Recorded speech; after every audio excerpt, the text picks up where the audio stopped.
ZEE5 ಇರುವಾಗ ನೀವು ನಿಮ್ಮ ನೆಚ್ಚಿನ ಶೋಗಳನ್ನ ಎಂದಿಗೂ ಮಿಸ್ ಮಾಡಿಕೊಳ್ಳುವುದಿಲ್ಲ. ಅದು ಸಂಪೂರ್ಣ ಉಚಿತವಾಗಿ.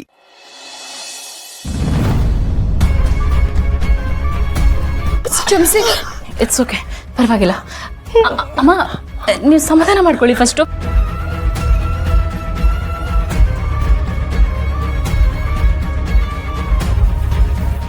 ಏನಾಯ್ತಮ್ಮ? ಏನಾಯ್ತು? ಸುಧಾ ಅವ್ರೆ, ಏನಾಯ್ತು? ಗೊತ್ತಿಲ್ಲ ಅಪೇಕ್ಷಾ ಅವ್ರೆ. ಇವಾಗ ತಾನೇ ಮಾತ್ರೆ ತಿನ್ಸ್ಬಿಟ್ಟು ನೀರ್ ಖಾಲಿಯಾಗಿದೆ ಅಂತ ತರಕ್ಕೆ ಅಂತ ಹೋಗಿದ್ನಾ. ವಾಪಸ್ ಬರೋಷ್ಟ್ರಲ್ಲಿ ಅಮ್ಮ ವಿಚಿತ್ರವಾಗಿ ಆಡ್ತಿದ್ಲು. ಏನಾಯ್ತಂತಾನೆ ಗೊತ್ತಾಗಿಲ್ಲ. ಊಟ ಮಾಡಿದ್ರಾ? ಇಲ್ಲ, ಆ ಮಾತ್ರೆ ಡಾಕ್ಟರ್ ಊಟಕ್ಕೆ ಮುಂಚೆ ಕೊಡಕ್ ಹೇಳಿದ್ರು. ಇವಾಗ ಊಟ ಮಾಡಿಸ್ಬೇಕು. ಓಕೆ, ಮೇ ಬಿ ಊಟ ಲೇಟ್ ಆಗಿದ್ದಕ್ಕೆ ಹೀಗಾಗ್ತಿದೆ ಅನ್ಸುತ್ತೆ. ನೀವು ಹೋಗಿ ಊಟ ತಗೊಂಡು ಬನ್ನಿ, ಊಟ ಮಾಡ್ಸೋಣ. ಅಮ್ಮ, ಎಲ್ಲ ಸರಿ ಹೋಗುತ್ತೆ. ಕೊಡಿ, ನಾನು ಊಟ ಮಾಡಿಸ್ತೀನಿ. ಪರವಾಗಿಲ್ಲ, ನಾನು ತಿನ್ಸ್ತೀನಿ ಬಿಡಿ. ಪರವಾಗಿಲ್ಲ, ಕೊಡಿ, ನಾನು ಊಟ ಮಾಡಿಸ್ತೀನಿ.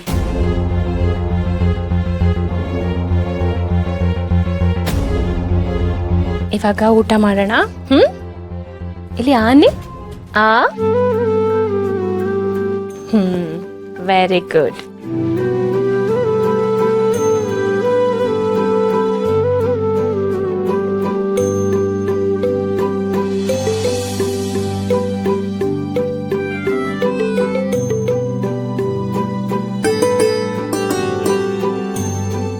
ಇವ್ರಿಷ್ಟೆಲ್ಲ ಒಳ್ಳೆಯವರಾ?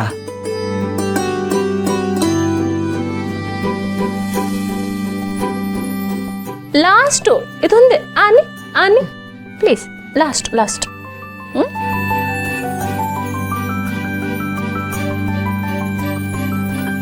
ಅಪೇಕ್ಷಾ ಅವರೇ, ಕ್ಷಮಿಸಿ. ಅವಳು ಗೊತ್ತಿಲ್ದಂಗೆ ನಿಮ್ಮ ಮೇಲೆ ಕೈ ಮಾಡ್ಬಿಟ್ಲು. ಇಟ್ಸ್ ಓಕೆ ಸುಧಾ ಅವ್ರೆ. ಇವರು ಮಗು ಥರ.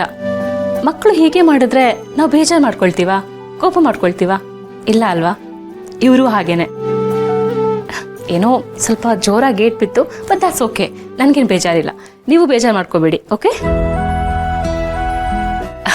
ಸರಿ.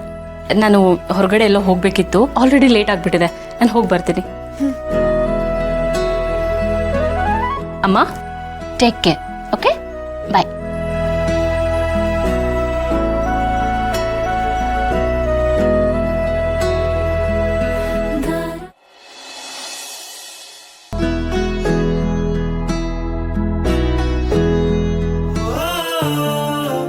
ಪಾರ್ಥ, ಬಿಡಿ. ನಿಮ್ಮನ್ನ ಗಟ್ಟಿಯಾಗಿ ಹಿಡ್ಕೊಂಡಿರೋದು ಬಿಡೋದಕ್ಕಲ್ಲ. ಸೊ ಬಿಡಿ ಅಂತ ಹೇಳಬೇಡಿ, ಇನ್ನು ಗಟ್ಟಿಯಾಗಿ ಹಿಡ್ಕೊಳ್ಳಿ ಅಂತ ಹೇಳಿ ಅಪೇಕ್ಷಾ. ನೋಡಿ, ರೂಲ್ಸ್ ಪ್ರಕಾರ ಗಂಡ ಹೆಂಡತಿ ಯಾವಾಗಲೂ ಹೀಗೆ ಇರಬೇಕು, ಇಷ್ಟು ಕ್ಲೋಸ್ ಆಗಿ. ಏನು ಬೇಕಾಗಿಲ್ಲ, ಬಿಡಿ ನೀವು. ಏನ್ರಿ ಅಪೇಕ್ಷಾ ನೀವು? ನಾನು ಇಷ್ಟೊಂದು ರೊಮ್ಯಾಂಟಿಕ್ ಆಗಿದ್ರೆ ನನ್ನ ಮೂಡೆಲ್ಲ ಹಾಳು ಮಾಡ್ಬಿಟ್ರಿ ನೀವು. ಹೌದಾ? ಅಷ್ಟೊಂದು ರೊಮ್ಯಾಂಟಿಕಾ ನೀವು? ಹಾ, ಫುಲ್ ರೊಮ್ಯಾಂಟಿಕ್. ಬಟ್ ನೀವು ಫ್ಲೋ ಕಟ್ ಮಾಡ್ಬಿಟ್ರಲ್ಲ, ನಂಗೆ ಬೇಜಾರಾಯ್ತು. ಓ, ಪರವಾಗಿಲ್ವೇ? ತುಂಬಾನೇ ಇಂಪ್ರೂವ್ಮೆಂಟ್ಸ್ ಕಾಣಿಸ್ತಾ ಇದೆ. ನನಗೆ ಸರ್ಪ್ರೈಸ್ ಆಗ್ತಿದೆ. ಒಳ್ಳೆ ಟಿಪಿಕಲ್ ಹಸ್ಬೆಂಡ್ ತರ ಇದ್ದವರು ಹಳೆ ಲವರ್ ಬಾಯ್ ತರ ಆಗ್ಬಿಟ್ಟಿದ್ದೀರಾ. ಯಾವ ಖುಷಿಗೆ ಅಂತ ಕೇಳ್ಬೋದಾ? ಆಕ್ಚುಲಿ ಎಷ್ಟೋ ದಿನಗಳ ನಂತರ ಮತ್ತೆ ನಾನು ನನ್ನ ಹಳೆ ಲವರ್ನ ವಾಪಸ್ ನೋಡಿದೆ. ಐ ಮೀನ್, ನಿಮ್ಮ ಓಲ್ಡ್ ಫಾರ್ಮ್ನ ಕಣ್ಣಾರೆ ನೋಡ್ಬಿಟ್ಟೆ. ಇವತ್ತು ಭಾಗ್ಯಮ್ಮಂಗೆ ನೀವು ಕೇರ್ ಮಾಡ್ತಿದ್ದನ್ನ ನಾನು ದೂರದಿಂದ ಅಬ್ಸರ್ವ್ ಮಾಡಿದೆ ಅಪೇಕ್ಷಾ. ಅದು ನೋಡಿದ್ಮೇಲೆ ನಂಗೆ ನಿಜವಾಗ್ಲೂ ತುಂಬಾನೇ ಖುಷಿ ಆಗೋಯ್ತು. ಐ ಮೀನ್, ನಿಮ್ಮ ಮೇಲೆ ಹೆವಿ ಲವ್ ಆಗ್ಬಿಟ್ಟಿದೆ ಮತ್ತೆ ನಂಗೆ. ಅಂದ್ರೆ ಎಷ್ಟು ದಿನ ನಿಮ್ಗೆ ನನ್ ಮೇಲೆ ಲವ್ ಇರ್ಲಿಲ್ಲ, ಇವಾಗ ಮಾತ್ರ ಹೆವಿ ಲವ್ ಆಗ್ಬಿಟ್ಟಿದೆ. ನೋಡಿ, ಸತ್ಯ ಎಲ್ಲ ಹೇಗೆ ಆಚೆ ಬರ್ತಿದೆ ಅಂತ. ಅಯ್ಯೋ ಅಪೇಕ್ಷಾ, ಅದು ಹಾಗಲ್ಲ. ನನಗೆ ಮುಂಚೆಯಿಂದನೂ ನಿಮ್ಮ ಮೇಲೆ ತುಂಬಾನೇ ಲವ್ ಇದೆ. ಆದ್ರೆ ಇವತ್ತು ಅದಕ್ಕೊಂಥರ ಎಕ್ಸ್ಟ್ರಾ ಬೂಸ್ಟ್ ಸಿಗ್ದಂಗಾಗಿದೆ, ಒಂಥರ ರೀಚಾರ್ಜ್ ಆದಂಗೆ. ಏನ್ರಿ ನೀವು, ಲವ್ ಇಲ್ಲದೆ ಹೇಗ್ರಿ ಲವ್ ಮಾಡೋಕ್ಕಾಗತ್ತೆ? ಲವ್ ಇರೋದಕ್ಕೇನೆ ನಾವು ಒಟ್ಟಿಗೆ ಇರೋದಲ್ವಾ? ಬಟ್ ಎನಿವೇಸ್, ಇವತ್ತು ನೀವು ಭಾಗ್ಯಮ್ಮನ ಜೊತೆ ಬಿಹೇವ್ ಮಾಡಿದ ರೀತಿ ನೋಡಿ ಐ ಆಮ್ ರಿಯಲಿ ಇಂಪ್ರೆಸ್ಡ್. ನನ್ನ ಹಾರ್ಟಿಗೆ ಟಚ್ ಆಗೋಯ್ತು.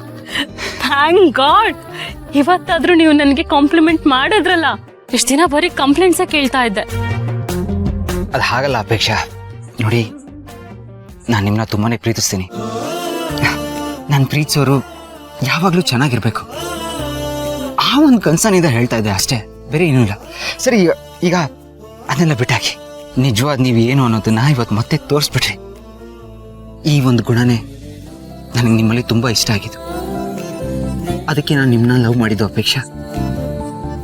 ಮತ್ತೆ ಇವತ್ತು ಅದನ್ನು ನೋಡೋ ಥರ ಆಗೋಯ್ತು. ಅಂದ್ರೆ ನಾನು ಈ ತರ ಡೀಸೆಂಟ್ ಆಗಿ ಇನ್ನೋಸೆಂಟ್ ಆಗಿ ಇರೋದೇ ನಿಮ್ಗಿಷ್ಟ ಅನ್ನಿ, ಮದರ್ ತೆರೆಸಾ ತರ. ಇಲ್ಲ Apeksha, it's not like that. ನೋಡಿ, ಈ ಡೀಸೆಂಟು ಇನ್ನೋಸೆಂಟು ಅನ್ನೋ ಪ್ಯಾರಾಮೀಟರ್ಸ್ ಮೇಲೆ ನಾನು ನಿಮ್ಮನ್ನ ಜಡ್ಜ್ ಮಾಡ್ತಾ ಇಲ್ಲ. ನಿಮ್ಗೆ ಹೆಂಗೆ ಬೇಕೋ ನೀವು ಹಂಗಿರಿ. I don't mind. ನೋಡಿ, ಒಂದು ವೇಳೆ ನಿಮ್ಗೆ ಚೇಂಜ್ ಆಗಬೇಕು ಅಂತಿದ್ರೆ ನಿಮಗೋಸ್ಕರ ಚೇಂಜ್ ಆಗಿ, ನನಗೋಸ್ಕರ ಚೇಂಜ್ ಆಗೋ ಅವಶ್ಯಕತೆ ಇಲ್ಲ ಅಪೇಕ್ಷಾ. ನಾನು ಕೋಪದಲ್ಲಿ ರೂಢಾಗಿ ನಿಮ್ಮ ಜೊತೆ ಮಾತಾಡಿರ್ಬೋದು, ಬಟ್ ನಿಮ್ಮ ಮೇಲಿರೋ ಕನ್ಸರ್ನಿಂದ ಅಷ್ಟೇ. ಯಾವತ್ತಿದ್ರೂ ನಾನು ನಿಮ್ಮನ್ನ ತುಂಬಾ ಪ್ರೀತಿಸ್ತೀನಿ. ಇನ್ನು ಮುಂದಕ್ಕೂ ಕೂಡ ಹಾಗೆ ಪ್ರೀತಿಸ್ತಾನೆ ಇರ್ತೀನಿ. ಯಾಕೆಂದರೆ ನೀವಂದರೆ ನನಗಷ್ಟಿಷ್ಟ ಕಣ್ರಿ. ನನ್ನ ಹಾರ್ಟಲ್ಲಿ ಒಳ್ಳೆ ಪರ್ಮನೆಂಟ್ ಟ್ಯಾಟೂ ಥರ ಅಚ್ಚಾಗ್ಬಿಟ್ಟಿದ್ದೀರ ನೀವು. Apeksha, I love you.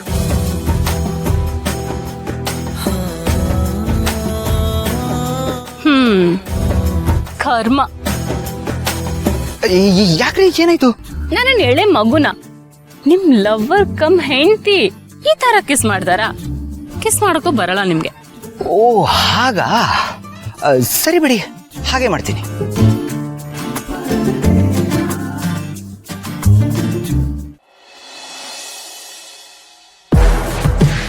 ಆಮೇಲೆ ಇನ್ನೇನಪ್ಪ, ನನ್ನ ಆಬ್ಸೆನ್ಸಲ್ಲಿ ಆಫೀಸಲ್ಲಿ ಹೇಗೆ ನಡೀತಾ ಇದೆ? ಏನೋ ಸಮಸ್ಯೆ ಇಲ್ಲ ತಾನೇ? Nothing to worry. ಇದರಲ್ಲ ನಿಮ್ಮ ತಮ್ಮಂದಿರು ನಕುಲ ಸಹದೇವ, ಭಾರತ ಜೈ, ಅವರಿಬ್ಬರು ಜೋಡೆತ್ತಿನ ಥರ ಜವಾಬ್ದಾರಿನೆಲ್ಲ ಹೆಗಲ ಮೇಲೆ ಹೊತ್ಕೊಂಡು ನೀಟಾಗಿ ನಿಭಾಯಿಸ್ತಾ ಇದ್ದಾರಪ್ಪ. ಅಷ್ಟಾದ್ರೆ ಸಾಕಪ್ಪ, ಕೇಳಿ ಖುಷಿ ಆಯಿತು.